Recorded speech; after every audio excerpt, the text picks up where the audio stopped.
சரி, புறாவை காப்பாத்தினா வேற ஏதாவது குடுக்கறது தானே, ஏன் தசையை கொடுக்குறாரு? அது புறா கறி அவர்கிட்ட இருக்கிறது சதை தானே சாப்பிடுறதுக்கு மாதாஜி அப்பத்திக்கு. இல்ல இல்ல புறாவோட அந்த சதையை விரும்பிதானே அது வருது. விரும்பிதானே அது அந்த சதைய அவர் அவ்வளவு முட்டாளான ராஜா இல்ல, புத்திசாலித்தனமா அவர் இன்னொரு சதை கொடுத்தா அதை ஒத்துக்கல. அதனால புறாவா வந்து தேவையோ அதை கொடுக்குறாரு மாதாஜி. அதனால அவர் சொல்றாரு, சரி அப்ப என்னோட சதையே நான் கொடுக்குறேன் அப்படின்னு. லைஃப் ஃபிளஷ் அவர் கொடுக்க அந்த சதை வந்து வெயிட் ஏறிட்டே இருக்கு. கடைசியா அவர் அந்த தாம்பூலத்துல ஏறி மேல அவரே உட்கார்ந்து பாருங்க. சோ இப்ப வந்து புறாவா வந்தது யாரு? பகவான். புறாவா வந்தது ஒருத்தர். அண்ட் புறாவை என்ன சொல்றது சோ புறாவா வந்தவர் வந்து இல்ல பிரம்மா இல்ல, புறாவா புறாவா வந்தது அக்னி தேவன் மாதாஜி. அக்னி தேவன் புறாவை அடிக்கிற, அவன் பேர் என்ன சொல்வீங்க, அந்த கில்லர் ஹண்டரா வந்தது வேடன். வேடன், தேங்க்யூ மாதாஜி. அண்ட் அது வந்து இந்திரன், ரைட்? சோ அந்த ரெண்டு பேருமா வராரு. இவர் வந்து அது முடிஞ்ச உடனே அவர் வந்து ரொம்ப ஹையஸ்ட் லெவல் ஆஃப் அவருக்கு லிபரேஷன் வந்துச்சு. என்ன லிபரேஷன் கொஞ்ச நேரம் அப்புறம் நான் சொல்றேன். அதுக்கப்புறம் வந்து என்னன்னா அந்த லெவலுக்கு வரமாட்டார். So charity, right? தானங்களில் சிபி சக்கரவர்த்தி அப்படின்னு, சிபி சக்கரவர்த்தியா அவர் வராரு அப்படின்னு நம்ம தெரிஞ்சுக்கணும். சோ நம்ம ஈகிளா வந்தவர் வந்து இந்திரன் அண்ட் அந்த பிஜியனா வந்தவர் வந்து அக்னி தேவர். இதுதான் அதோட கதை. Thanks ma'am. இவர் வந்து என்ன ஆறாரு அப்படின்னு, சிபி வந்து சொர்க்கம் போற சான்ஸ் கிடைக்காது. ஆனா சொர்க்கம் போறச்சு அவரோட ஃப்ரெண்ட் ஒருத்தர் இருக்காரு யயாதி. அந்த சொர்க்கத்தை கூட யயாதி கொடுக்குறாரு. யாருமே வாங்கிக்க மாட்டாங்கல்ல, சொர்க்கம் தான் இதான் புஷ்குன்னு போயிடுவாங்க. ஆனா அவர் வந்து யயாதிக்கு தானம் பண்றாரு. ஏன் யயாதிக்கு தானம்? யயாதி தானே வயதானவரா போயிடுவாரு. அதுக்கப்புறம் தன்னுடைய மகனுடைய இளமையை உங்களுக்கு தெரியும், இளமையை வாங்குறாரு. குரு, அதனாலதான் குரு வம்சம் என்ற பேர் வருது. அவரோட யது வம்சம்ன்றதும் இவர்கிட்ட இருந்து, ஏன்னா யதுன்றது அவர் பையனின் பேர், அவர் தான் கிட்ட இருந்து எக்ஸ்சேஞ்ச் பண்றதால இவருக்கு அந்த பேர் வருது. சோ அந்த அவரோட ரொம்ப க்ளோஸ் ஃப்ரெண்டு. நம்ம எல்லாம் ஃப்ரெண்டுன்னு சொல்லுவோம், ஒன்னும் பண்ண மாட்டோம். ஆனா அவர் பண்றாரு. ஆனா அவரை வாங்கிக்கல. ஆனா யயாத்தியும் வந்து கடைசியில இந்த நல்ல தனதால அவரும் வந்து சொர்க்கத்துக்கு போறாரு. ஆனா கடைசியில என்ன ஆகுதுன்னா யயாத்தி வந்து என்னன்னா அவர் சொர்க்கத்துக்கு போயிட்டு சிபி வந்து இவ்வளவு நல்லவர் அப்படின்னு அவர் ஒரு அக்கௌண்ட் கொடுக்குறாரா. அது கொடுக்கறதால என்ன ஆறாரு யயாத்தின்னா, நம்ம யமராஜாவோட அசம்பிளியில மெம்பர் ஆயிடுறாரு யயாத்தி. ஓகே, ஏன்னா நம்ம பாத்துருக்கோம்ல யாந்தி தேவோ விரதா தேவோ, அதனால அவர் அங்க போறாரு. அதே மாதிரி சிபியும் என்னன்னா அசோசியேட் ஆஃப் வைஷ்ணவா. யாரு? நம்ம யமராஜாவோட பிளானட்ல ரெண்டு பேருமே இப்போ நம்ம போக மாட்டோம், அதனால இங்க ரெண்டு பேரையும் மீட் பண்ண மாட்டோம். அவங்க வந்து அந்த பிளானட்ல வந்து அந்த இதெல்லாம் பண்ற வேலையில அவங்க இன்வால்வ் ஆயிருக்காங்க. மெயினா சிபி வந்து யமராஜா கிரேட்டஸ்ட் வைஷ்ணவா. அதனால உடனே அவர் வந்து ராட்சசாலாம் ஆகல, அவர் அங்க உட்காந்து ரூல் பண்றாரு. நெக்ஸ்ட் வந்து நம்ம பரத் மகாராஜ். 3 பரத் மகாராஜ்கள் இருக்காங்க. யார் அந்த 3? ஃபர்ஸ்ட் இவரு துஷ்யந்தனோட மகன் ஒரு பரதன், துஷ்யந்த மகாராஜ். துஷ்யந்த மகாராஜோட அவர்தான் ஜடபரதரா வருவார் பின்னாடி. இல்ல, நெக்ஸ்ட் ஜடபரதர் இவர் மகன் ரிஷபதேவர். கரெக்ட். சோ இன்னும் 3வது பரத் யாரு? ராமரோட பிறந்தவர், ராமனுடைய தம்பி. ராமரோட பிறந்தவர். நம்ம இந்தியா பாரத் நாடு எதை வச்சு பேர் வந்துச்சு? யார வச்சு பேர் வந்துச்சு? பரதனா கண்டத்தை ஆண்டதால பரதன். எந்த பரத்? எந்த பரத்? துஷ்யந்தனோட மகன். துஷ்யந்தனோட மகன். சகுந்தலை துஷ்யந்தன் மகன் தான். துஷ்யந்தன் ஹிஸ்டரியில போட்டுக்க மாட்டாங்க. தப்பான ஆன்சர். ராமரோட தம்பி பரதன். ராம தம்பியும் இல்ல, ராம தம்பி பரதன். அதுவும் மாதாஜி இப்ப மானா பிறந்தாருல்ல, அந்த பரதன்ங்கிறது இப்பதான். சோ அந்த மானா பிறந்த பரதர் யாரு? மானா பிறந்த பரதர் தான் இது துஷ்யந்தன். தப்பு இல்ல மல்லிகா மாதாஜி, அதே அது வேற. துஷ்யந்தன் கதை. துஷ்யந்தன் மகனை பத்தி சொல்றேன். துஷ்யந்தன் மகன் வந்து சின்ன குழந்தையிலேயே வந்து நம்ம சகுந்தலைக்கும் நம்ம துஷ்யந்துக்கும் சரி, ஒரு செகண்ட் எல்லா ஆன்சர்ஸ் தப்பானதால ஃபர்ஸ்ட் நான் சொல்றேன், கொஞ்சம் கேட்டுக்கோங்க. துஷ்யந்தன் மகன் வந்து குட்டி வயசுலயே வந்து அந்த பூனை நாய்கிட்ட விளையாடுற மாதிரி அவன் வந்து சிங்கம் எலிபென்ட் கிட்ட எல்லாம் இப்போ மாடர்ன் டே டார்சான், ரைட்? அவருக்கு சாபம் வந்தது வந்து என்னன்னா சர்வதாமனா, அதாவது சாரி, அவர் பேர் என்னன்னா அதாவது அந்த பையனுக்கு, அதாவது அந்த பரத் மகாராஜ்க்கு வந்து சர்வதமனான்னு கொடுத்தாங்க. ஏன்னா எல்லாத்தையுமே கண்ட்ரோல் பண்ண முடியும். சர்வதமனான எல்லாமே அவர் கண்ட்ரோல்ல இருக்கிறது, அது வேற. அதே பரம்பரையில வந்ததாலதான் பாண்டவர்களுக்கும் பரத ரிஷபா அப்படின்னு, அதுவும் ரெண்டுமே ஒரே பரம்பரை, ரைட்? எல்லாமே மகாராஜ் பரத் வந்து எல்லாருமே அதே பரம்பரையில வராங்க.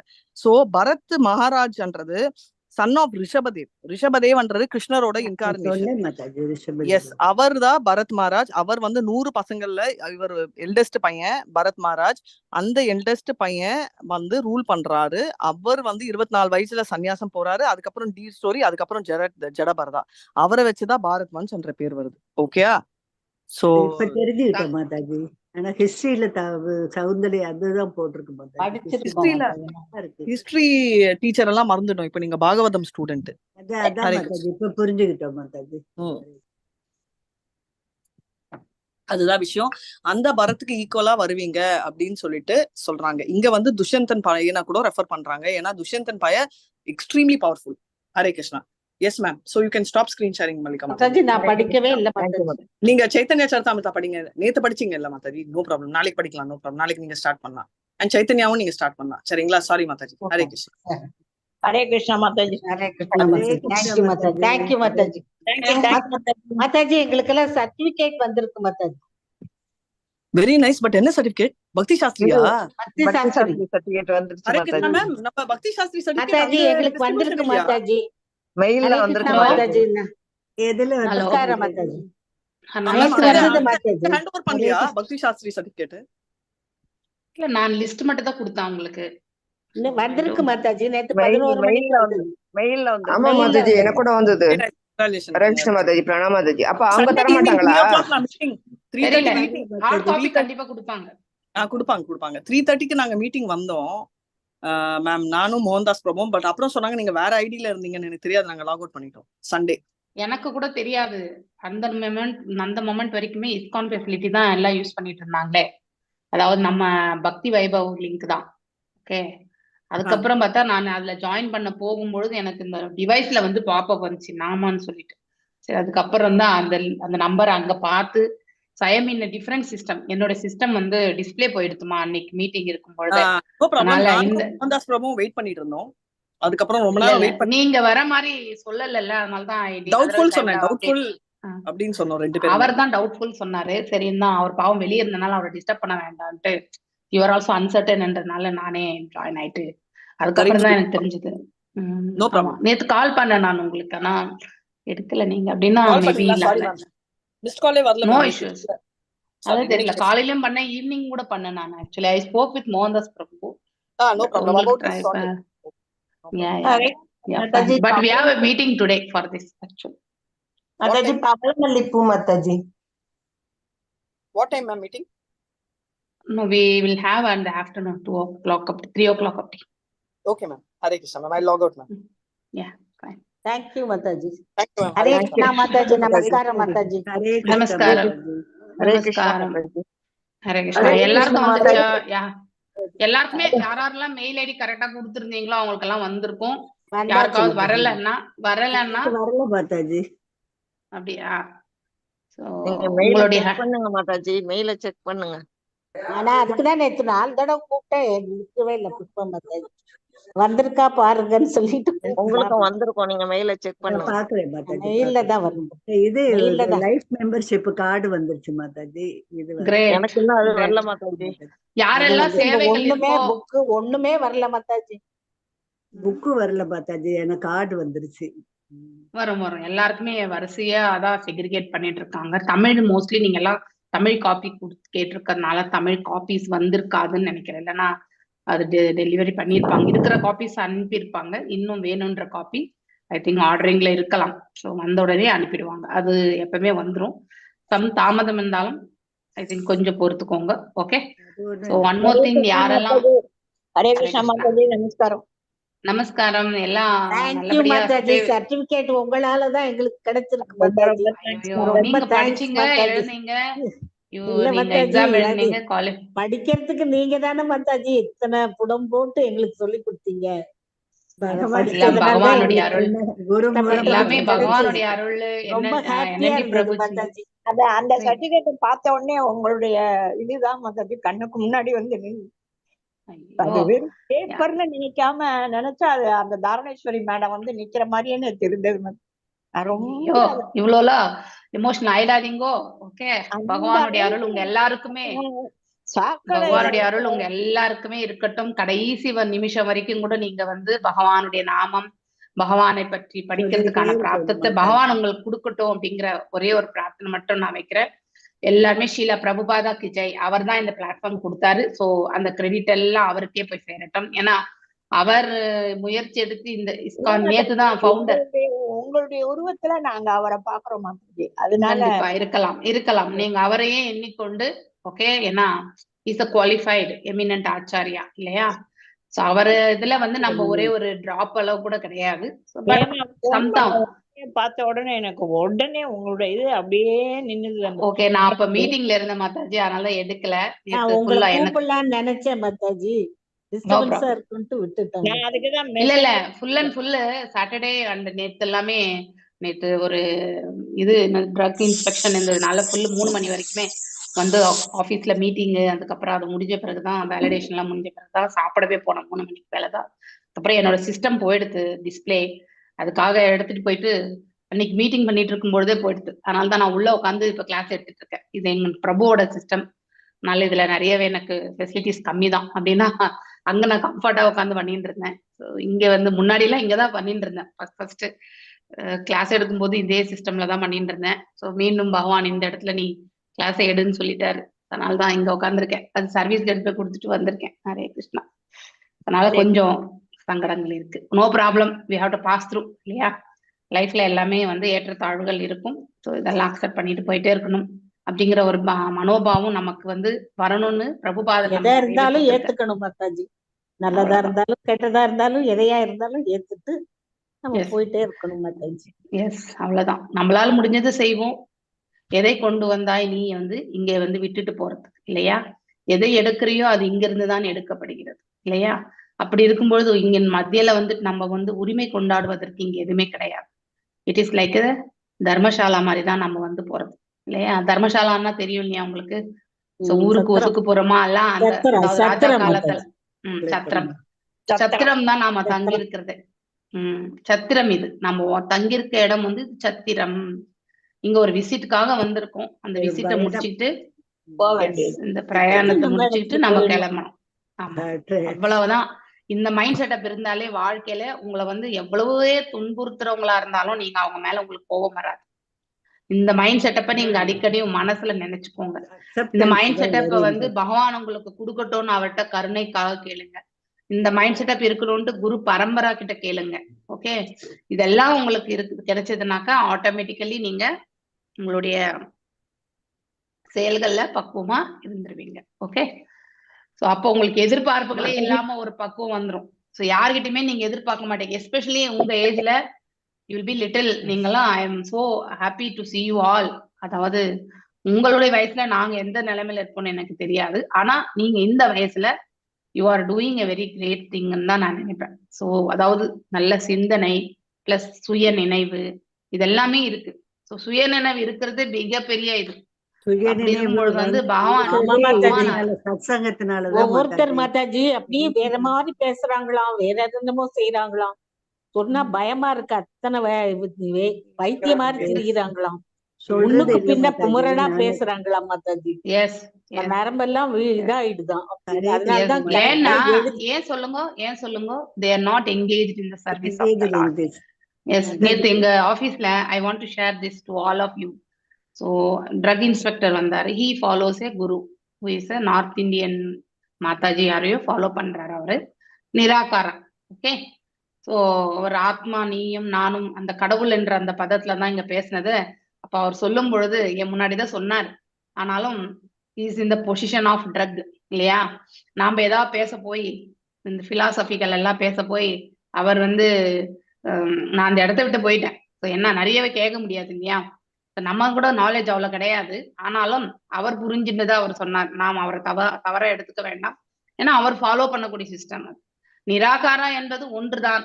நீ ஜபம் பண்ண வேண்டாம், நீ வந்து ஸ்லோகம் படிக்க வேண்டாம், நீ வெறுமனே அந்த சத்சங் கேளு அப்படின்னு ஒரு உபதேசம். ஓகே, சோ கேட்கறது வந்து இட் இஸ் இம்பார்ட்டன்ட். ஆனா கேட்கறது மட்டுமே பண்ணோம்னா நம்மளால ரீகலெக்ட் பண்ண முடியாது. பிரயத்னம் பண்ணணும், படிக்கணும். படிச்சாதான் நமக்கு வந்து மனசுல பதியும்.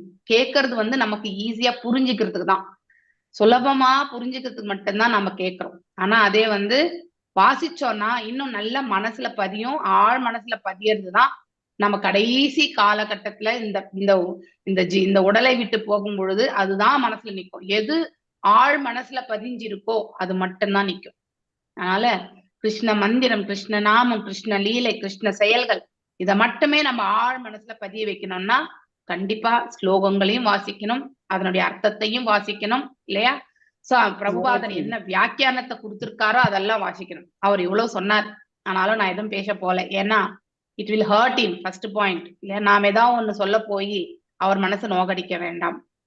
ரெண்டாவது, he has come for something, ஒரு அவருடைய டியூட்டியில வந்திருக்காரு. So we don't have any right to speak all these general things எல்லாம் பேசுறதுக்கு நமக்கு ரைட்ஸ் கிடையாது. ஸோ எங்க பிரபு சொன்னார், நீ ஏன் இப்படி கோல்டா உட்காந்துருக்கு அப்படின்னா ரியாக்ஷன் இல்லாத ஒரு நிலையில இருக்கு அப்படின்னு கேட்டார். சிலதெல்லாம் நம்ம வந்து ரியாக்ஷன் இல்லாத நிலையில தான் நம்மளால இருக்க முடியும். ஸோ நாம உண்மையை சொன்னா ஏத்துக்கக்கூடிய பக்கம் எதிர்த்தரப்புல இருக்கிறவங்களுக்கு இருந்தா மட்டும்தான் நம்ம பேசணும். நமக்கு தெரிஞ்ச உண்மை நாம, அதாவது கடல் அளவு இருக்கக்கூடிய, அதாவது பக்தி என்பது கடல். நேற்று பிரபுபாதருடைய ஒன் ஆஃப் த செஷன் கேட்டுட்டே வந்தேன். நான் கேட்டுட்டே வரும்பொழுது அவர் சொன்னார், ரூப கோஸ்வாமி அவர்களுக்கு வந்து அவர் சொன்ன உபதேசம், சனாதன கோஸ்வாமி மற்றும் ரூப கோஸ்வாமி அவர்களுக்கு அவர் எடுத்து உரைத்தது, பக்தி என்பது கடல். ஆனா அதுல நாம அவரே தெரிஞ்சுக்கிறது ஒரே டிராப்னு சொல்லியிருக்காரு. சைத்தன்ய மகாபிரபுவே ஒரே டிராப் தான் சொல்லியிருக்காரு. அப்ப நாம அந்த ஒரு டிராப் வந்து நமக்கு கடல் அளவு மாதிரி நாம அப்படிதான் எடுத்துக்கணும் இல்லையா? சோ அதாவது நாம தெரிஞ்சுட்டு இருந்தது என்னன்னாக்கா, சைத்தன்ய மகாபிரபுவுக்கு தெரிஞ்ச ஒரு டிராப் அந்த கடல் தண்ணி நமக்கு வந்து ஒரு கடல் மாதிரி தான். அந்த கடல் மாதிரி இருக்கக்கூடிய அந்த பக்தியில நாம ஒரு டிராப் கூட தெரிஞ்சிருக்கிறோமான்றது இறைவனுக்கு மட்டும்தான் தெரியும், நமக்கு தெரியாது. சோ இதுதான் நம்முடைய நிலை. இப்படிப்பட்ட நிலையில இருந்து கொண்டு நாம வந்து பக்தி பாதையில முன்னேறதுக்கு தான் நம்ம பார்க்கணும். ஜபம் பண்ணா, why we perform Jaba, purification, எப்படி நம்ம வந்து ஆத்மா மெடிடேஷன் எப்படி வந்து புலன்களை எல்லாம் கட்டுப்படுத்த முடியும் இல்லையா? சோ இதெல்லாமே கட்டுப்படுத்தினா கூட any time it will burst இல்லையா? ரொம்ப ப்ரெஷரா போட்டு அமைக்கி வச்ச ஏதாவது ஒரு ஐட்டம் வந்து அதை நீங்க ஜஸ்ட் டைட்டா கட்டலன்னா என்ன ஆகும் சொல்லுங்க? அப்படியே வெளியில வந்து இல்லையா? அதே போலதான். So that is how. அதே மாதிரிதான் நாம வந்து அடக்குவதால் எந்த பிரயோஜனமே கிடையாது. இருக்கிறத வந்து நம்ம வந்து அதை பக்குவப்படுத்திக்கணும், அவ்வளவுதான். அப்ப அது நிரந்தரமாகும். பக்குவப்படுத்துறதுக்கு நமக்கு பக்தி ஒன்றுதான் நமக்கு வந்து மேன்மையான வழியா கொடுக்கப்படும். இல்லைன்னா பிரபுபாதர் எதற்கு இத்தனையுமே ஓப்பன், எல்லாமே ஓப்பன் ரிசோர்சஸ் மாதிரி வச்சுட்டு போயிருக்காரு இல்லையா? நமக்கு எல்லாம் ஓப்பனா கொடுத்து வச்சிருக்காரு. அப்படி யாருமே அவர் எதுவுமே மறைச்சு வைக்கல. அவருடைய வியாக்கியானங்கள் எல்லாமே அப்படிதான் இருக்கு. அப்படி இருக்கும் பொழுது வந்து நம்ம அதனுடைய மகத்துவத்தை புரிஞ்சுட்டு நம்ம 100% அதை ஃபாலோ பண்றோமோ இல்லையோ, ஆனா அட்லீஸ்ட் டு அன் எக்ஸ்டென்ட் நம்ம ஃபாலோ பண்றதுக்கு நாம முயற்சி பண்ணணும். அது நமக்கு வந்து பக்குவத்தை கொடுக்கும். சரி, ஒருத்தர் ஃபாலோ பண்றாங்க, அவங்க ஃபாலோ பண்றதை நாம தவறா எண்ணிக்க வேண்டாம். ஏன்னா அவங்களுக்கு கிடைச்சிருக்கக்கூடிய பிராப்தம் அது இல்லையா? அதை நாம வந்து டிஸ்டர்ப் பண்ணக்கூடாது.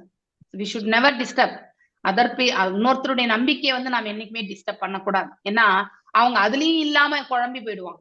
நாம போய் ஏதோ ஒண்ணு சொல்ல போய் அதுக்கப்புறம் அவங்க வந்து அந்த நிலையிலையும் விட்டுட்டு எங்கேயும் இல்லாத ஒரு இடத்துக்கு போயிடுவாங்க. At least some path they are taken இல்லையா? அடுத்து பகவான்கிட்ட பிரார்த்திச்சுக்கலாம். அவங்க அந்த பாதையில இருந்து பகவானுடைய ரூப வழிபாடுக்கு வர்றதுக்குன்னா அவங்களுக்கு ஒரு பிராப்தத்தை பகவான் கொடுக்கட்டும்னு நம்ம பிரார்த்திச்சுக்கலாம். இதுதான் நம்ம செய்ய வேண்டியது.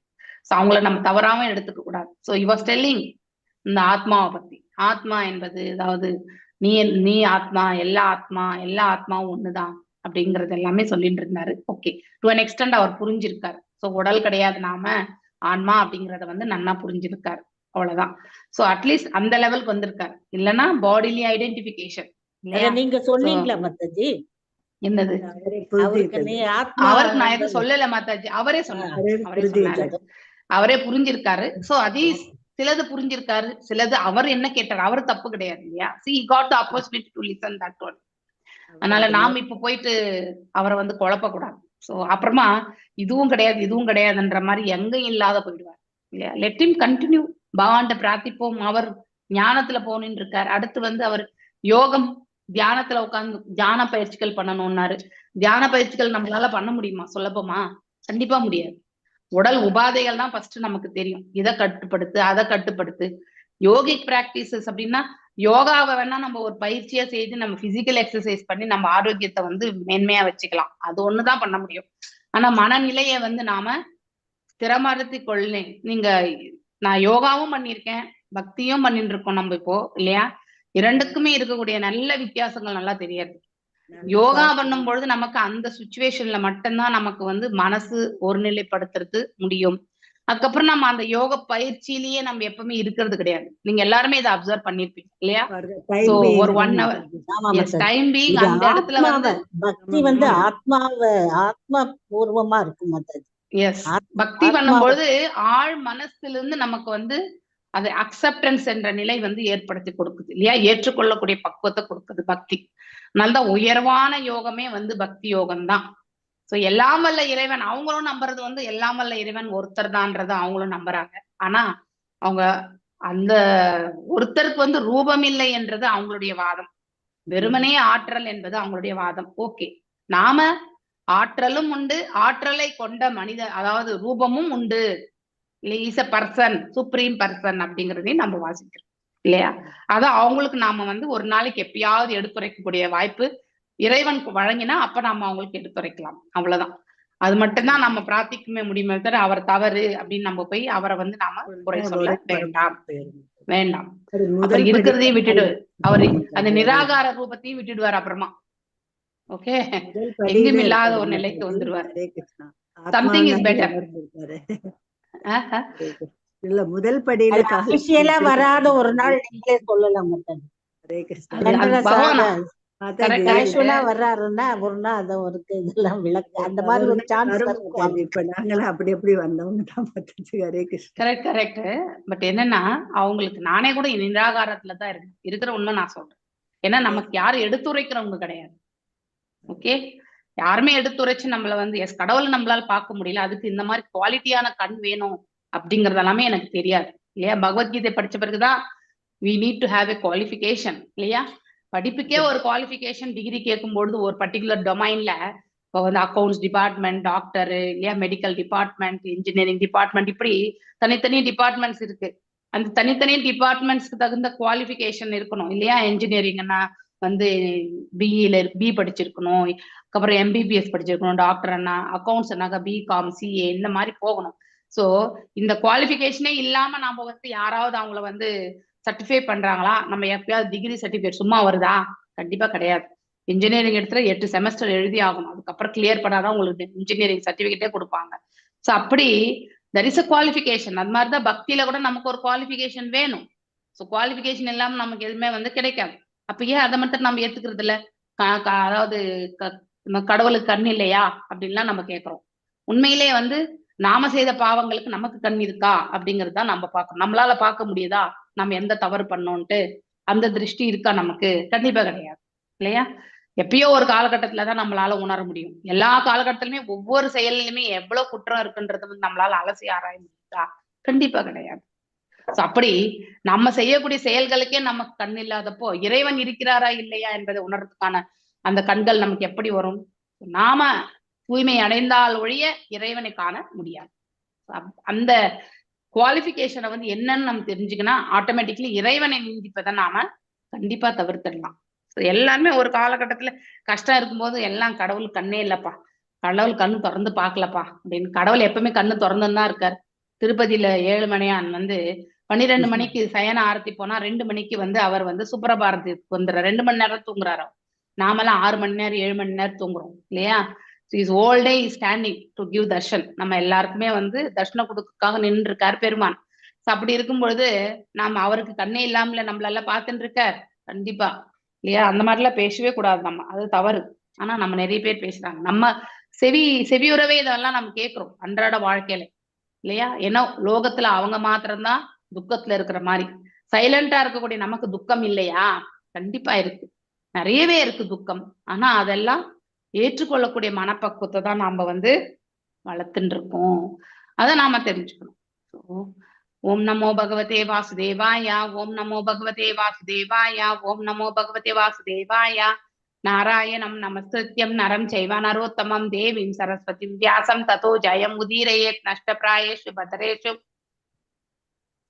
நித்யம் பாகவத சேவையாம் பகவத்ய உத்தம ஸ்லோகே பக்திர்பவதி நைஸ்திகி. ஓம் அஜ்ஞானதிமிராந்தஸ்ய ஞானாஞ்சனே ஷலாக்கய சக்ஷுருன்மிலிதம் येन तस्मै श्री गुरवे नमः. श्री चैतन्य मनोभीष्टं स्थापितं येन भूतले स्वयं रूपा गदामह्यं तदा स्वपदान्तिकं. हे कृष्णा करुणा सिन्धु दीनबन्धो जगत्पते गोपेशा गोपिका कान्त राधकान्त नमस्तुते. तप्त काञ्चन गौरांगी राधे वृन्दावनेश्वरी ऋषभानुसुते देवी प्रणमामि हरिप्रिये. वाञ्छकल्पतरुभ्यश्च कृपा सिन्धुभ्येव च पतितनां पावनेभ्यो वैष्णवेभ्यो नमो नमः. जय श्री कृष्ण चैतन्य प्रभु नित्यानंद श्री अद्वैत गदाधर श्रीवासदि गौर भक्त वृंदा. हरे कृष्णा कृष्णा कृष्णा हरे हरे, हरे रामा राम राम हरे हरे. 27 जय महालक्ष्मी माता जी वासी. हरे कृष्णा माता சொல்லுங்க மாதாஜி. ஹரே கிருஷ்ணா மாதாஜி. இன்னைக்கு நாங்கெல்லாம் பக்தி சாஸ்திரி எக்ஸாம் எழுத போறோம் Mataji. I wish you all good luck. கண்டிப்பா நீங்க எல்லாரும் நல்லபடியா எழுதுங்கோ. ஓகே, பகவானுடைய அருளால நீங்களும் எல்லாருமே பக்தி சாஸ்திரி சர்டிபிகேட் வாங்குற அளவுக்கு நீங்க புரிஞ்சுண்டு நல்லா புரிஞ்சுக்கணும். பிலாசபி தத்துவத்தை புரிஞ்சுண்டு எழுதுங்கோ. ஓகே. சரணாபுஜாசவம் ஜகத்குரு சிந்தியதீனா மாதாஜி 27 மாதாஜி. 27 தான் வாசிச்சுட்டு இருக்கு. 27 தான் வாசிச்சுட்டு இருக்கு. ததர்ஷதேஹோ ஹத கௌமக்ஷ சதீஹி சத்யா பிரஜஜ்வால சமாரிஜாக்னிநாஹ. ஹரே கிருஷ்ணா. தத ஸ்வபக்து சரணாம்புஜா சமம் ஜகத்குரு சிந்தயதி ந சாபரம் ததர்ஷ தேகோ ஹத கௌமஷ சதி சத்ய பிரஜஜ்வால சமாதிஜாப்னினா.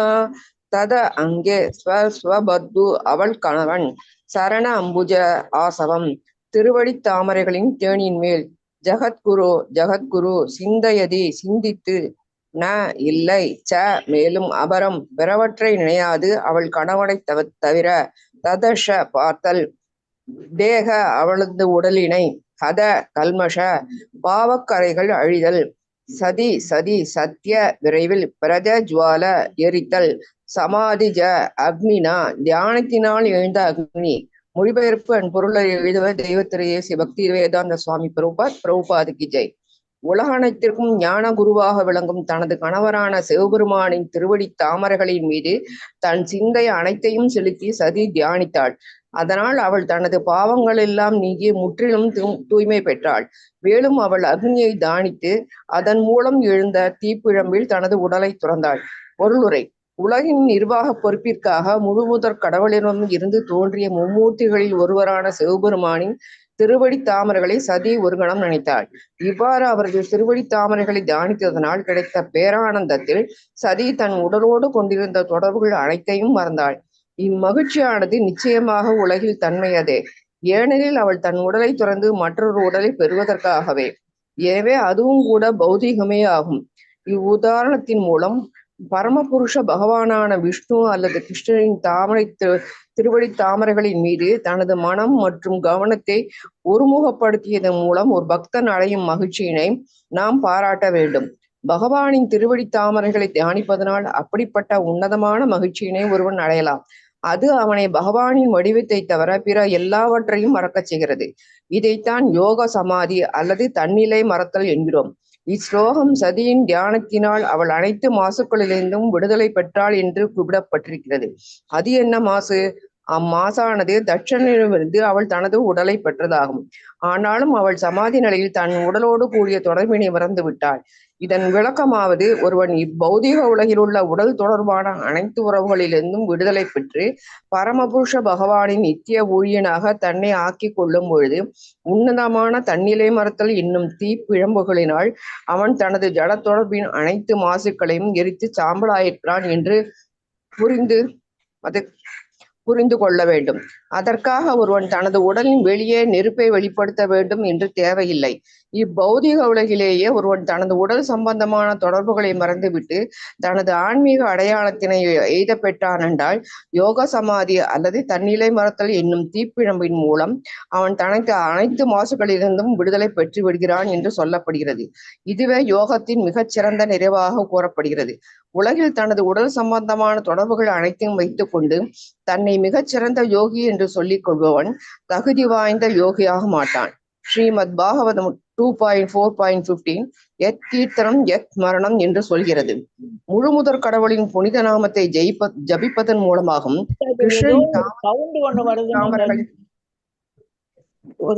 திருவடி தாமரைகளை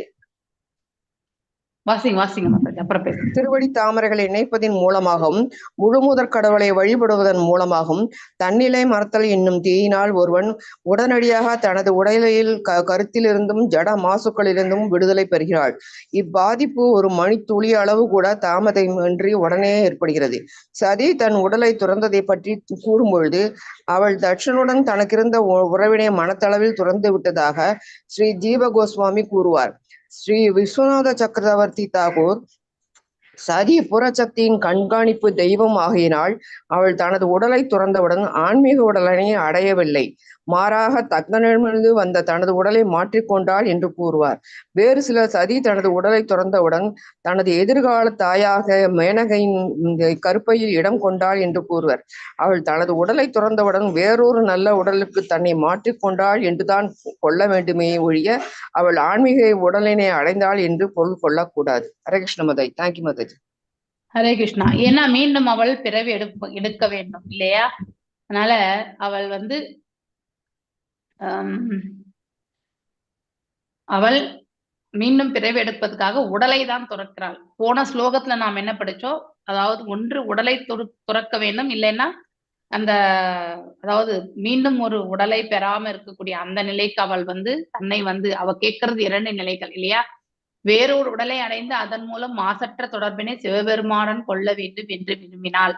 உண்மையில் அவள் மறுபிறவியில் இமவானுடைய மகளாக பிறந்து பார்வதி என்னும் பெயர் பெற்று மீண்டும் சிவபெருமானை மணந்தாள் என்று அறியப்படுகிறது. இந்த 2 விதமான இது. ஒன்று உடல் உறவு வாழ்க்கைக்கு அடிமையாவது மற்றும் உடல் உறவு வாழ்க்கைக்கு அடிமையானவர்களை தொடர்பு கொள்வது மூலம் 2மே வேத இலக்கில் கண்டிக்கப்படுகின்றன. ஏனெனில் இத்தொடர்பு ஆன்மீக வளர்ச்சிக்கு ஊறு செய்வதாகும். அதே நேரம் உயர்ந்த சான்றோருடன் மகாத்மாக்களுடன் பக்தர்களுடன் கொள்ளும் தொடர்பு ஒருவனை ஆன்மீக நிலைக்கு உயர்த்தும். சதி தேவி தக்ஷனிடம் இருந்து வந்த தனது உடலை துறக்க தீர்மானித்தாள். அதுக்கு முன்னாடி ஸ்லோகத்தில் தான் நினைக்கிறேன். ஏதோ 2 விதமான விதம் இருந்தது.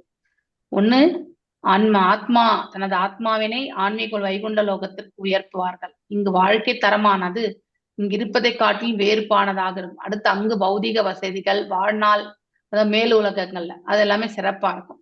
அதை பத்தி சொல்றாங்க. இந்த 2 விதமான நிலைகள் சொல்லப்படுகிறது.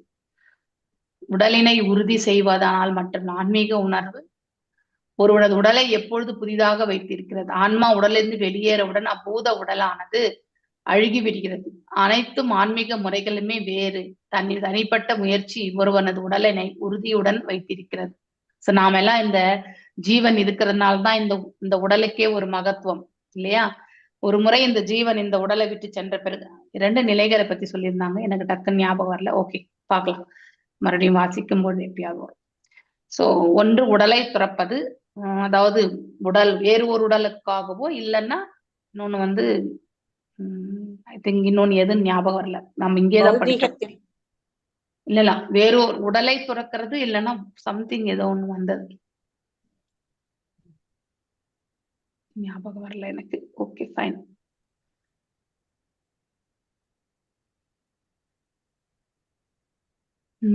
கட்டுப்படுத்தி ஆன்மவை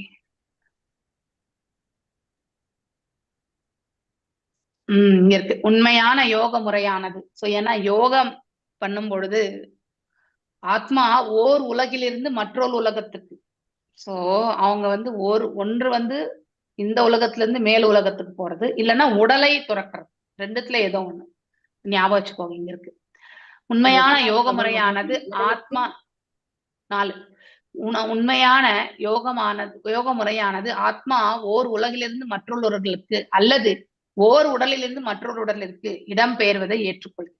சோ நாம ஒரு உலகத்துல இருந்து இன்னொரு உலகத்துக்கு போகலாம், இல்லைன்னா ஒரு உடல்ல இருந்து இன்னொரு இடத்துக்கு போகலாம். ஆனா இந்த இடத்துல சதி வந்து எதை எடுத்துக்கிறாங்க, ஒரு உடலில இருந்து இன்னொரு உடலுக்கு போகிறதா எடுத்துக்கிறாங்க.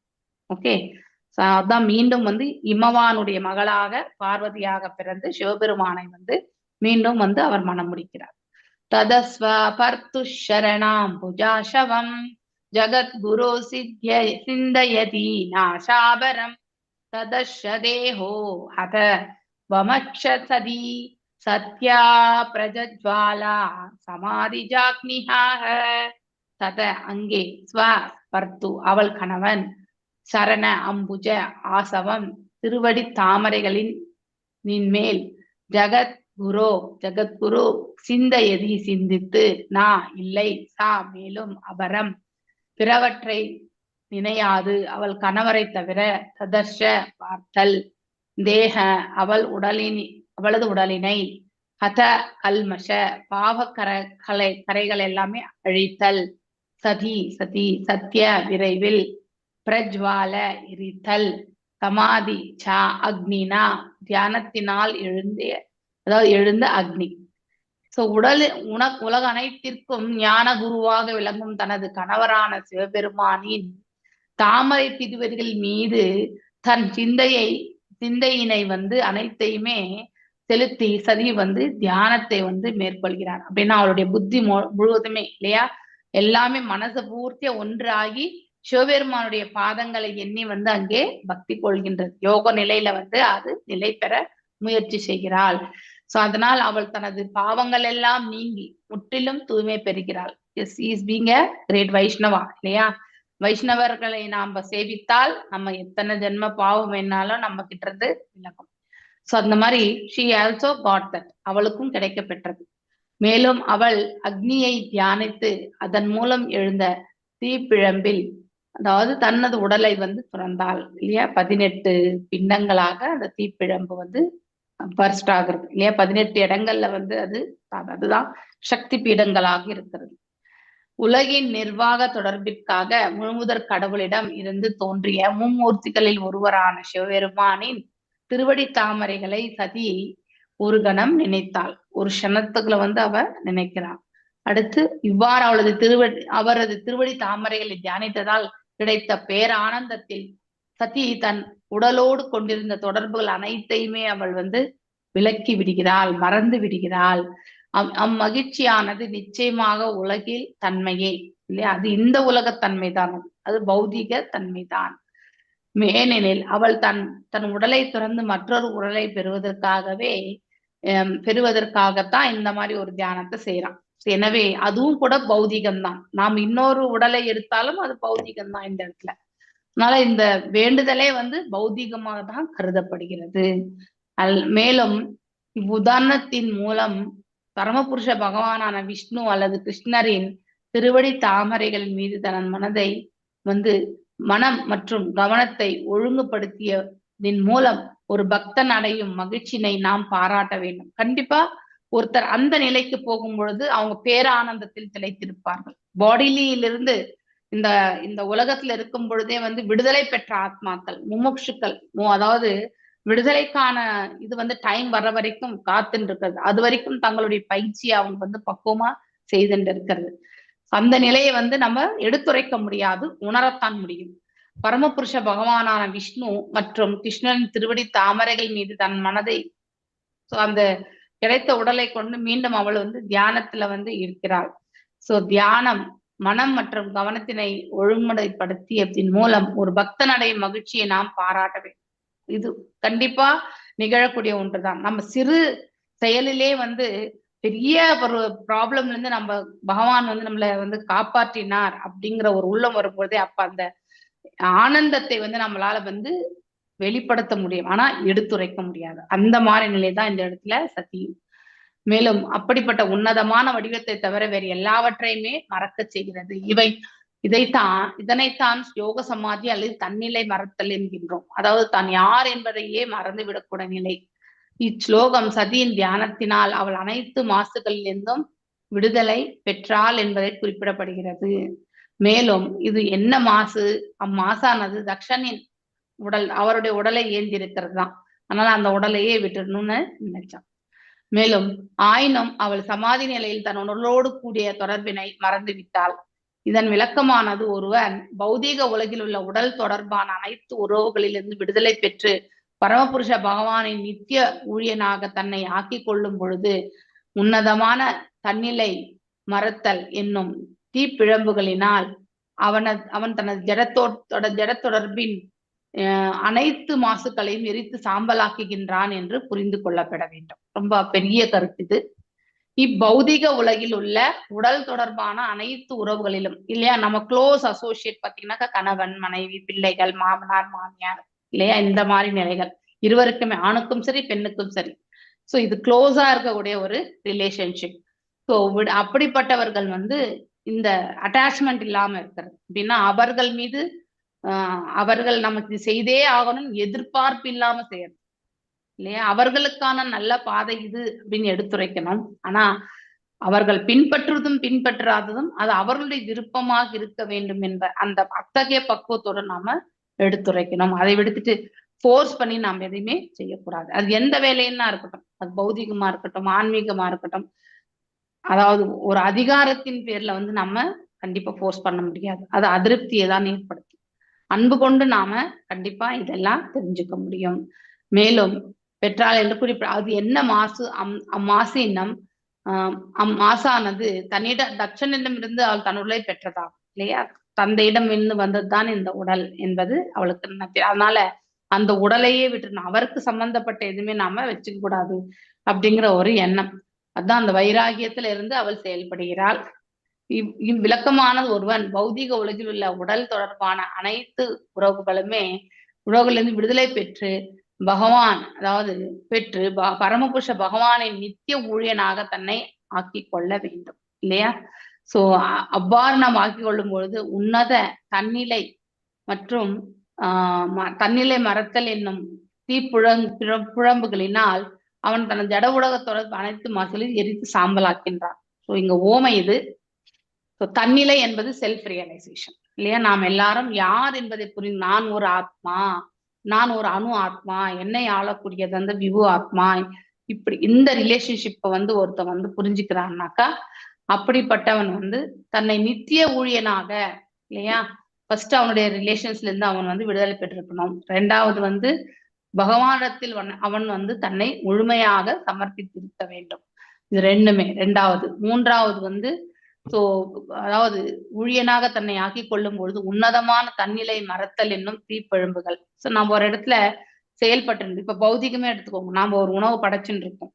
ஓகே, அந்த உணவு படைக்கும் போது நாம் இறைவனை நினைக்கிறோம்னா தட் இஸ் கிரேட். ஆனா இறைவனை நினைக்கிறத தவிர நம்ம உணவு படைக்கும் போது உணவின் மீதோ அல்லது நம்ம கிட்ட யாராவது ஏதாவது பிரஜல்பா பண்றதுக்கு வந்தாலும் அவங்க கிட்ட நாம பேசுறோம், அப்ப அது டைவர்ஷன் இல்லையா.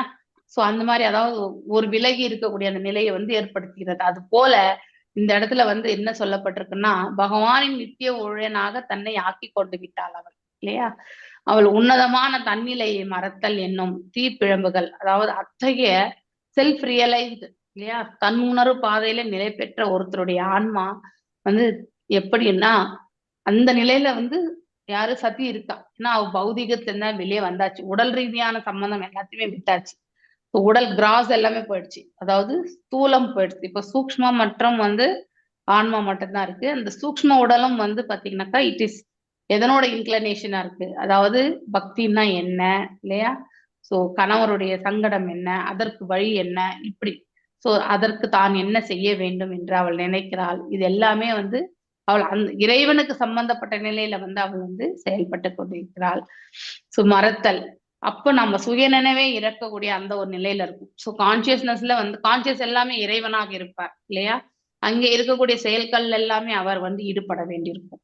ஸோ அந்த மாதிரி இங்க தீப்பிழம்புகளினால் அவளுடைய உடல் என்ன ஆகுனாக்கா இப்ப துண்டிக்கப்பட்டு விட்டார். பிசிக்கலி இருக்காங்க, ஆனா மனதளவுல வந்து இந்த உடலில் இருந்து அவள் வந்து விலகி விட்டாள். அப்ப இந்த உடலுக்கு என்ன ஆனாலுமே அவ வந்து பாதிக்கப்பட மாட்டாள். ஷி லெஃப்ட் திஸ் பாடி இல்லையா? அப்போ வெறும் சூக்ஷ்மம் மற்றும் வந்து ஆன்மா நிலையில இருந்துதான் அவள் வெளியேறுகிறாள். சோ அப்ப இந்த உடல் என்ன ஆகுதுனாக்கா தீப்பெழும்பு, அவளுடைய தியானம், ஏன்னா அக்னி தேவன் மீது அவள் வந்து தியானிக்கிறாள். அந்த 18 இடங்கள்ல வந்து இந்த உடல் வந்து வீசப்படுகிறது. சோ தொடர்பின் அனைத்து மாசுகளையும் எரித்து சாம்பல் ஆக்கிறான். சோ இந்த ஜட தொடர்பின் இந்த தீப்பிழம்புகள் என்ன செய்யணும்னா ஒருத்தருடைய இருப்பை வந்து பாத்தீங்கன்னாக்கா சாம்பல் ஆக்கிவிடும். அவன் வந்து செய்த நற்காரியங்கள், துர்காரியங்கள் இல்லையா, எல்லாமே ஒரு அக்கௌண்ட் பேலன்ஸ் இருக்கும். ஆனா பேசிக்கலி பாவத்திற்கான பலன்களிலிருந்து துறக்கிறது தான் மெயினா நமக்கு கொடுக்கக்கூடிய வரங்கள். சோ அதற்காக ஒருவன் தன் உடலின் வெளியே நெருப்பை வெளிப்படுத்த வேண்டும் என்று தேவையில்லை. ஆனா இந்த மாதிரி எல்லாருமே செய்ய வேண்டிய இதெல்லாமே வந்து காப்பி பண்ணக்கூடாது. They are in the higher level இல்லையா? நாம இன்னும் அந்த லெவலுக்கு போகல, காப்பி பண்ணக்கூடாது. மேலும் இப்பௌதிக உலகிலேயே ஒருவன் தனது உடல் சம்பந்தமான தொடர்புகளை மறந்துவிட்டு தனது ஆன்மீக அடையாளத்தினை எய்த பெற்றான் என்றால் யோகி சமாதி அல்லது தன்னிலை மறத்தல் என்னும் தீப்பிழம்பின் மூலம் அவன் தனது அனைத்து மாசுகளிலிருந்தும் விடுதலை பெற்று விடுகிறான் என்று சொல்லப்படுகிறது. எஸ், அவனுடைய மனசு கலங்கங்களோடு இருக்கும். ஆனா இப்படி தூய்மையான அந்த கருத்துக்களோட வந்து அவர் தன்னுடைய, அதாவது அவருடைய தன்னுணர்வு பாதையில் அவர் நிலை பெற்ற தன்மை இல்லையா? சதி வந்து ஆல்ரெடி அவங்க அந்த நிலைக்கு வந்தாச்சு. தான் யாரென்றதை உணர்ந்து ஈசனிடம் தன்னை சமர்ப்பித்து கொண்டு இல்லையா? சோ மேலும் அந்த உடலையே அவள் விடுகிறாள், அக்னி தேவனை தியானித்து கொண்டு. அதனால்தான் அந்த உடல் வந்து எரிகின்றது. 18 இடங்கள்ல வந்து அது வந்து ஸ்ப்ரெட் ஆயிடுறது ஆக்சுவலி. ஓகே, சோ இப்படி இத வந்து மேலும் நம்ம பாகவதம்ல வந்து ஒரு ஸ்லோகத்துக்கு இங்க ரெஃபரன்ஸ் கொடுத்திருக்காங்க. 2வது கேண்டோ 4வது சாப்டர் 15வது ஸ்லோகம். உலகில் தனது உடல் சம்பந்தமான தொடர்புகள் அனைத்தையும் வைத்துக் கொண்டு தன்னை மிகச்சிறந்த யோகி என்று சொல்லிக் கொள்பவன் தகுதி வாய்ந்த யோகி ஆக மாட்டான். 100%. அதே மாதிரி இன்னொரு ஊமை கூட நம்ம சொல்லலாம். என்ன ஊமைன்னா, உடல் ரீதியாக எல்லா அட்டாச்மெண்ட்ஸுமே வந்து பாத்தீங்கன்னாக்கா இறைவனுக்கு சம்பந்தப்பட்டதாக நாம் மாற்றி அமைத்து கொண்டால் அப்ப நமக்கு அந்த அனைத்து செயல்களுமே இறைவனுக்கு என்று நம்ம முன்னிறுத்தினால் நம்முடைய சுயலாபத்திற்காக நாம் என்றைக்குமே வந்து அதாவது முயற்சி செய்ய மாட்டோம் இல்லையா? சோ அதனால இதெல்லாம் என்ன கிடைக்கிறதோ அதை ஏற்றுக்கொண்டு போகக்கூடிய அந்த பக்குவம் என்பது நமக்கு கண்டிப்பாக கிடைக்கும். அந்த ஒரு நிலைதான் நம்ம வந்து பெறணும். சோ இங்க சதியும் வந்து அதை தான் செய்கிறாள் இல்லையா? சோ வைத்து தன்னை சிறந்த யோகி என்று யாரும் சொல்லக்கூடாது. அப்படிப்பட்டவர்கள் இப்ப சதி போன்று இருக்கிறவங்க எல்லாமே சிறந்த யோகத்தில் நிலை பெற்றவர்கள். சோ அவ எத் கீர்த்தனம் எத் ஸ்மரணம் என்று சொல்லப்படுகிறது. எத் கீர்த்தனம், அதாவது கீர்த்தனம் என்பது நம்ம பாடக்கூடிய பாடல்கள் பகவானுக்கு இல்லையா? அடுத்து ஸ்மரணம் என்பது நினைவில் கொள்வது.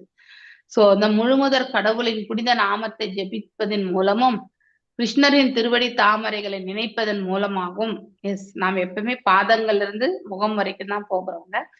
சோ அதாவது தியானத்திலையும் சரி, பகவானிடத்தில் பக்தி கொள்ளும் பொழுதும் நம்ம மனசுல வந்து இறைவனுடைய பாதங்கள், அடுத்து வந்து அவருடைய அதாவது கீழ இருந்து மேல வரைக்குமே இல்லையா, இடுப்புல அவர் கட்டி இருக்கக்கூடிய மஞ்சள் நிற வண்ணா பட்டாடை, இதெல்லாமே அவருடைய கழுத்துல மாலைகள், குண்டலங்கள், இதெல்லாமே நமக்கு கண்டிப்பா மெடிடேஷன் பண்ணும்போது ஞாபகம் வச்சுக்கலாம். நம்ம தியானம் பண்ணும்போது ஈவன் நம்ம ஸ்லோகம் சொல்லும் பொழுது கூட நம்ம அந்த மனசுல வந்து நமக்குள்ள மட்டுமே அந்த மகாமந்திரம் போற மாதிரி தான் நம்ம அந்த லோ வாய்ஸ்ல நம்ம சொல்லிக்கணும்.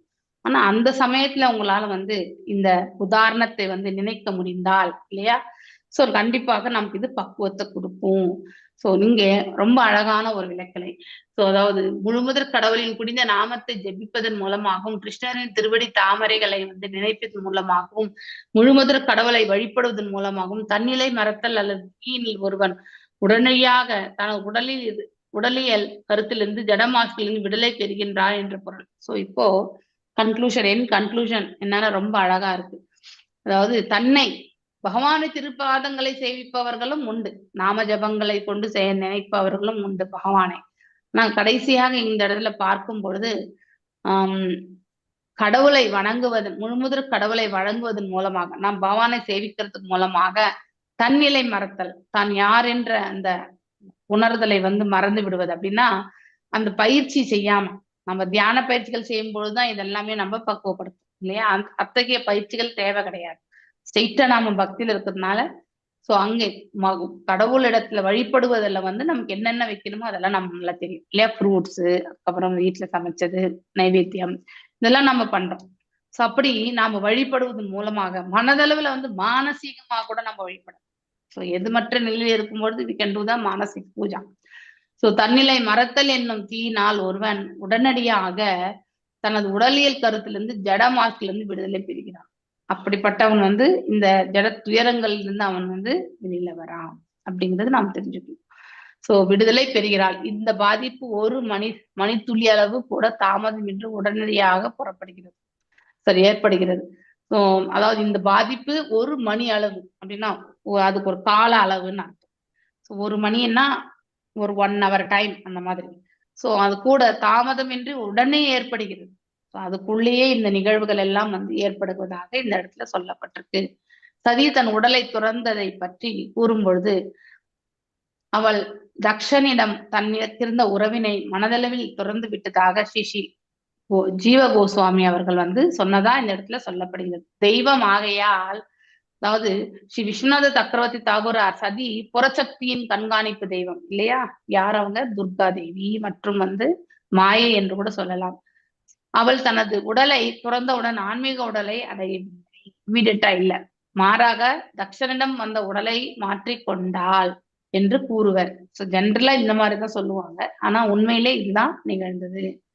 மேலும் வேறு சிலர் சதி தன் உடலை துறந்தவுடன் தனது எதிர்கால தாயாகிய மேனகையின் கருப்பையில் இடம்பெற்றாள் என்றும் கூறப்படுகிறது இல்லையா? இம்மவானுடைய விஸ்வாமித்திரரோட மனைவியா? இல்ல இல்ல இல்ல இல்ல இல்ல இம்மவானுடைய மனைவி யாருன்னு பாக்கணும். இந்த இடத்துல மேனகைன்னு அதுதான். ஆமாமா, ஒரே நாமம் பல பேருக்கு உண்டு இல்லையா? அந்த மாதிரி கூட இருக்கலாம், நம்ம செக் பண்ணணும். சோ இமவானுக்குடைய மகளாக தோன்றுகின்றாள், அவள் தான் பார்வதி. சோ மேலும் அவள் தனது உடலை துறந்தவுடன் வேறொரு நல்ல உடலுக்கு தன்னை மாற்றிக்கொண்டாள் என்று என்னும் சொல் என்றுதான் கொள்ள வேண்டுமே ஒழிய அவள் ஆன்மீக உடலினை அடைந்ததால் என்று பொருள் கொள்ளக்கூடாது. ஏன்னா அவரும் பௌதிகம்தான், சத்துவத்துல இருக்கிறவங்க தான் இல்லையா? அவங்களுக்கு வந்து கட்டுப்பாடுகள் உண்டு. பின்னாடி பார்வதியா வர்றாங்க அப்படின்னு சொல்றீங்க? எஸ் எஸ் எஸ், அப்ப அது வந்து ஆன்மீகமான அப்படி இல்ல, அவங்க பௌதிக உடலை தான் ஏத்துக்கிறாங்க. சரி, அந்த கான்செப்ட் இப்பதான் நம்ம 2-3 ஸ்லோகத்துக்கு முன்னாடி பார்த்தோம். 2 நிலைகள் ஒரு ஜீவன் வந்து அடைய முடியும். ஒண்ணு வந்து கரெக்டட் நேச்சரா வந்து பாத்தீங்கன்னாக்கா இன்னொரு பிறவி வந்து வர்றது. மற்றொன்று வந்து இந்த உலகத்தை விட்டு வேற உலகத்துக்கு, அது மோட்சம். ஓகே, இங்க வந்து உடலுக்கான அந்த முக்தியை வந்து கொடுக்குறாங்க. So nothing great actually. அவங்க இந்த உடலை விட்டு வேற ஒரு உடலை துறக்கணும். பேசிக்கலி தக்ஷனுக்கு சம்பந்தப்பட்ட எந்த வஸ்துவும் தன்னிடம் இருக்கக்கூடாது அப்படிங்கிற ஒரு உணர்வு. ஸோ அந்த கோரத்தை எடுத்துட்டு போகணும். Don't take very very direct meaning எடுத்துட்டு போக வேண்டாம். ஓகே, லாஜிக்கலா சிலதெல்லாம் நம்ம தெரிஞ்சு. நான் படிக்கிற பாண்டியன் மகளா கூட வர்றாங்க. மீனாட்சியா வந்து அது 3 ஸ்தனங்கள் இருக்கும் மாதாஜி. அது யார் கணவனோ அது 3வது இது மறைஞ்சு போயிடும்னு சொல்லுவாங்க. அப்ப 3வது மறைஞ்சு போன உடனே கண்டுபிடிச்சாச்சுன்னு சொல்லிட்டு கல்யாணம் பண்ணி கொடுப்பாங்க. ஓகே, இருக்கலாம், எனக்கு அதனுடைய தாத்பரியம் தெரியாது. பட் மீனாட்சி சுந்தரேஸ்வரர் அந்த மலைய ஆடினது ஒரு பக்கம், சாப்பிட்டவங்க எல்லாம் போயிடுது இன்னொரு பக்கம். அதுக்கு அப்புறமா ஓகே ஃபைன். நான் இன்னைக்கு இதோட நிறுத்துறேன். நாளைக்கு பத்மா மாதாஜி, கலாவதி மாதாஜி வாசிங்க, சரிங்களா? giving that option. Hare Krishna Mataji. Hare Krishna Mataji. Thank you Mataji. கொஞ்ச நாளைக்கு பொறுத்துக்கோங்க, ஒரு 2-3 நாளைக்கு என்னுடைய சிஸ்டம் வர வரைக்கும். ஓகே, ஹரே கிருஷ்ணா மாதாஜி. வாஞ்ச கல்பதாருப்ய கிருபா சிந்துபியே வச்ச பதிதனாம் பாவனேபியோ வைஷ்ணவேபியோ நமோ நமஹ. சோ இது ஒரு நல்ல டிஸ்கஷன் பண்ணலாம் இப்ப வேணா நீங்க ஒரு 5 நிமிஷம். சோ ஒண்ணு, சதி வந்து இந்த உடலை விடணும், அது அவளுடைய கான்செப்ட். ஏன்னா அது தக்ஷனுக்கு சம்பந்தப்பட்ட நிலையிலிருந்து வந்ததால அந்த உடலை அவள் ஏற்றுக்கொள்ள விரும்பவில்லை. அதனால்தான் இந்த பிரபஞ்சத்தை விட்டு தன் செல்லணும்னு நினைக்கிறாங்க. ஆனா அவங்களுடைய குவாலிஃபிகேஷன் இல்லையா, நம்மள மாதிரி சாதாரண பெண் கிடையாது, நம்மளுக்கெல்லாம் வழி நடத்தக்கூடியவர், நமக்கு வரங்களை வாழி வழங்கக்கூடியவர் இல்லையா? அப்படிப்பட்ட உங்களுடைய நிலை நம்ம கண்டிப்பா தெரிஞ்சுக்கணும். சோ அவர்கள் மீண்டும் இமவானுடைய மகளாக பிறக்கிறாங்க. சோ அவர் இன்னொரு உலகத்திற்கு செல்லவில்லை, அவர் இந்த உலகத்திலேயே மீண்டும் பிறவெடுக்கிறார். சோ இதை நாம நல்லா தெரிஞ்சுக்கணும். ஓகே, ஹரே கிருஷ்ணா. வாஞ்சகல்பதாரோபியஸ்ய கிருபா சிந்துபிய வச்ச पतितनां पावनेभ्यो वैष्णवेभ्यो नमो नमः। अनंत कोटि वैष्णव वृंद की जय। नामचर्य हरिदास ठाकुर की जय। हरे कृष्णा कृष्णा कृष्णा हरे हरे, हरे राम राम राम राम हरे हरे। हरे कृष्ण। हरे